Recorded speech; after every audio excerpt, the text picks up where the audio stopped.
Jason, good afternoon. Good afternoon, You Alex Alexander. you were just teaching me all about the geography of France, which you're currently based in. Yeah, south of France, right in the middle. Nice, hot and sunny, lovely food, great wine, cheese. Life's good. Well, Jason, how about you tell us a little bit about yourself? You've got, the big Google moniker behind you, but tell us what you do and what it is you've been up to over the last handful of years. Yeah, well, the Google thing behind me is actually a little bit out of date now because it's Google and ChatGPT. We help entrepreneurs, business owners get their personal brand perfect in Google and AI like ChatGPT. Mm, This is what we call the brand SERP, the search engine results page for your name, your personal brand name. hmm And then ChatGPT, it would be called an AI resume. And what it says about you to your bottom of funnel audience is, in my opinion, fundamentally important to your business. And over the years, I've built up a data set of 9.4 billion data points covering 70 million brands and a million entrepreneurs. We have detailed information about them, of their digital footprint online. And we use that data to understand how Google and ChatGPT and Perplexity think and how we can, let's say, manipulate what they then say about you. Huh. One day, my name was all over the news. The BBC, AOL, the Daily Mirror in the UK. Jason Barnard, caught speeding 3 times the speed limit, criminally charged. 3 times the speed limit. But it wasn't me.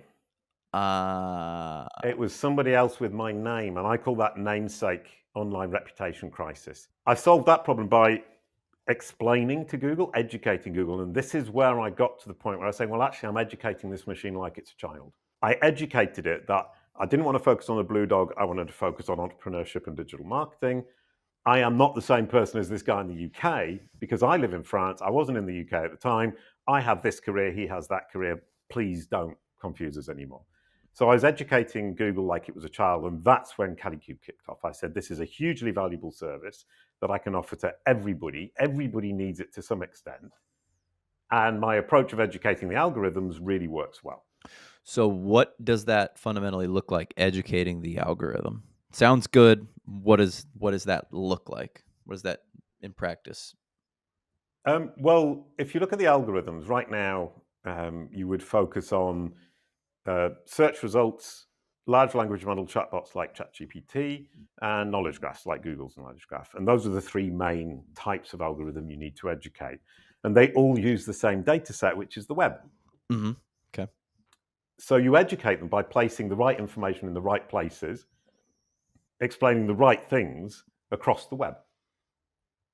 Because then they go around, they pick it all up, and it all makes sense to them, and they will say what you want them to say because they've understood. So I talk about understandability for that. And then, if they've understood you, the next stage is how I'm going to make them think that I'm credible, that I'm trustworthy. So you build your credibility on top of that understanding. So Jason, I understand who Jason Barnard is. He's a digital marketer. He's the world's leading expert in brand authority. And I trust him because he has successful case studies about his clients. He has a lot of testimonials. He has authoritas saying that he's wonderful. He's worked with SEMrush. Wordlift say he's great. He speaks at conferences. He's on podcasts. He's written 3 books. All of that builds up this credibility. And at that point, when you to come back to the kind of practical aspect of it, these algorithms are trying to recommend the best solution to a specific problem that a user is sharing with them. Yes. So if they understand who you are, then they can understand how credible you are, at which point they're likely to recommend you to the subset of their users who are your audience. And that's the trick. So that would include creating content around your personal brand and branding so that if someone was to search, whatever, your business or your name or, a certain topic, then you're going to pop up. Is that part of it, that I need to have some, Yeah. volume of content out there around my name? Well, you've made the leap that a lot of people do make, and you're putting the cart before the horse, as we say Okay. in the UK. I don't know if you say that We in the do. US. Yep. Mhm. All right. So we've just put the cart before the horse because understandability, does the machine understand who you are, what you do, and who you serve?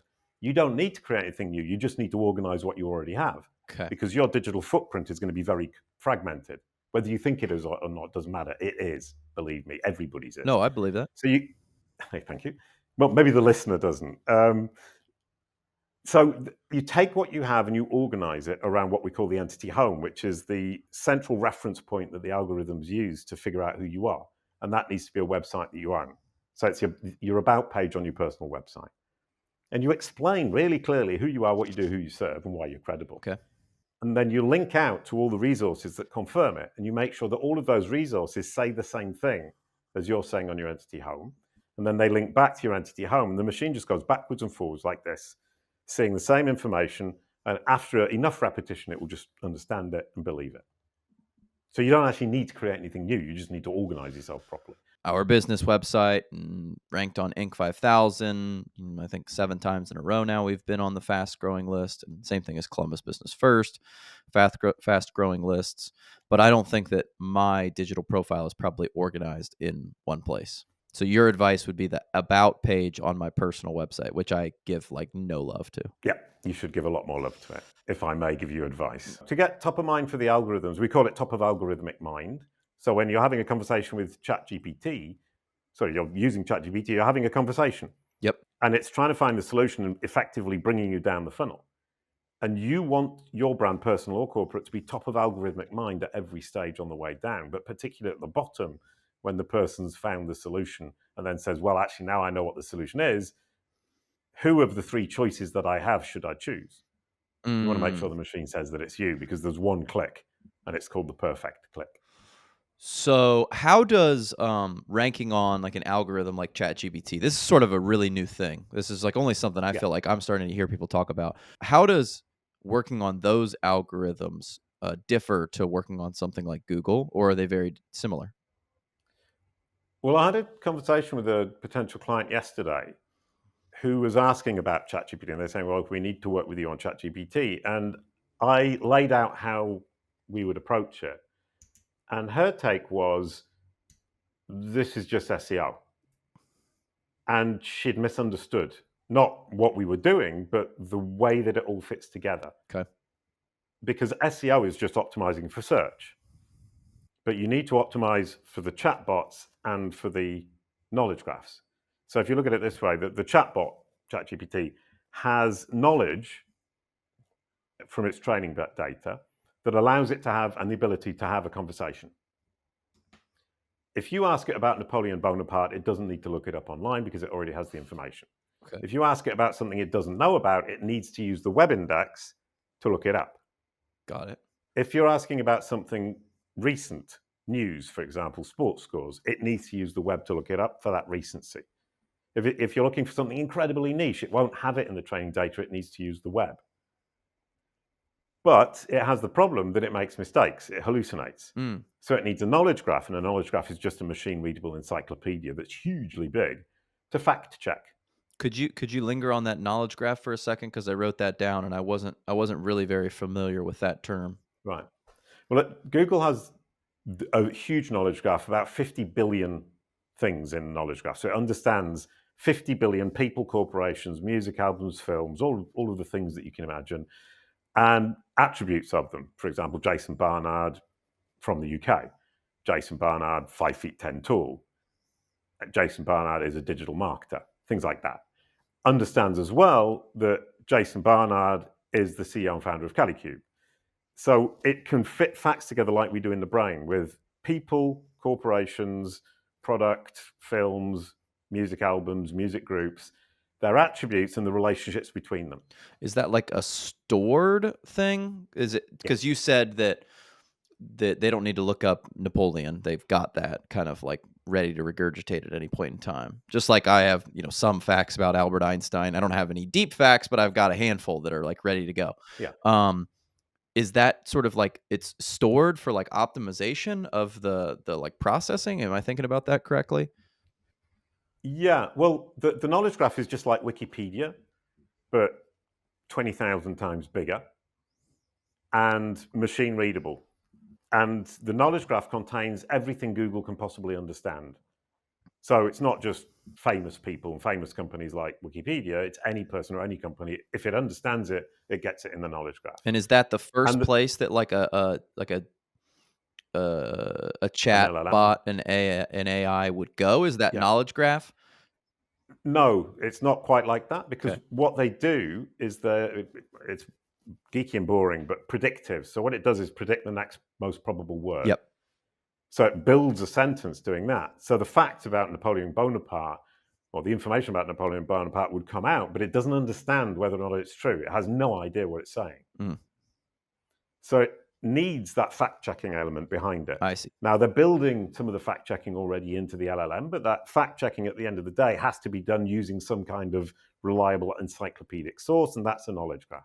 Okay. So even if they're training the machine to start thinking better, which they are, they need the knowledge graph because they need it to be able to check the factuality, the factual relevance, or the factual accuracy of the information they're giving out. So those three pieces of technology fit together. Got it. They all use the web as their source of data primarily, but they all function differently and they all have different needs from that content. So when the person said to me, this is just SEO, you're saying, well, it's still bots reading the web and feeding that information to the algorithms, but the bots need to put the information into the web index in a very particular way for each of the algorithms. And each of the algorithms needs the web content for different purposes and uses it differently, but they all come together at the top. And I wanted to draw a diagram of it, which I'm going to try and do tomorrow, but I'm a very bad illustrator. But you've basically got the web, these three technologies, and then the output. So it goes kind of this nice kind of 1 into 3 and then 3 into 1. It's a really nice kind of figure like that. And you're saying that's where the whole thing happens, is in those three technologies. And if you can master all three, then you've won the what they call generative engine optimization goal. I call them AI assistive engines because I think it's more descriptive of what they are. Mm-hmm. And SEO, as it's traditionally done with links and word counting, will only feed the web index properly. Okay. I've got a really nice story as a musician, is that I play the double bass, double fiddle, and I've got a huge bass amp, and I've got a guitar, and I wanted to play the guitar, and I thought, well, if I play it through the bass amp, I might break the bass amp. But I don't want to buy a new guitar amplifier. So I asked ChatGPT, if I play my double bass through my guitar, through the bass amplifier, will I break it? ChatGPT said, no, you won't break it, no problem. But it will sound not very good. Okay. So it immediately came up with the answer to a question I hadn't yet asked myself. And I said, okay, it's not going to sound very good. Is there anything I can do about that? And it said, yes, you need to add a compressor, an equalizer, and a reverb. I said, okay, brilliant. How would I do that? They said, well, you buy pedals and you hook them up and your guitar goes through them and it goes to the amplifier and it will sound significantly better. I said, okay, which ones do you recommend? And it gave me a list of 3. Wow. And I said, how much is that going to cost me? It said $250. I said, I don't want to spend $250. Can you find me something equivalent for $150? He said, well, $150, you can use these 3. If you're a professional musician, it won't sound good enough for you, but if you're an amateur, it's absolutely fine. I said, well, I play 1 gig a month in front of people in this area.